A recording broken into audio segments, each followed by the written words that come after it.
大家好，我係葵青區議員彭一鳴，依家係5月7號9點10分左右，我而家身處喺青衣警察宿舍對出位置，收到街坊反映喺8點20分左右就對出位置爆水管，咁呢就成個行車路已經滿晒水，浸過咗小腿嘅位置。咁我已經聯絡咗水務署，佢哋現正火速趕緊過嚟。咁大家都可以見到好多街坊住喺宿舍入邊，其實都好難以入去，大家都係要好小心咁涉水而行。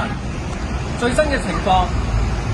我所知道嘅係偉景花園1至7座、聖保祿邨、漁民邨、大王下邨、清輝新邨、青嶼新邨、鹽田角邨、藍田邨等等嘅邨，其實依家都已經係冇晒食水可以使用。我哋都收到相關嘅消息，其實附近嘅八街佢哋已經初步入邊都好多居民去紛紛搶購食水。我呢度都同水務署反映咗相關嘅情況，要求佢哋除咗盡快過嚟排查情況之外，都希望盡快將呢一度嘅水面盡快可以處理到。另外再要提供水車俾啲相對受影響嘅屋苑位置。如果有最新嘅情況，我會繼續向大家匯報。唔該。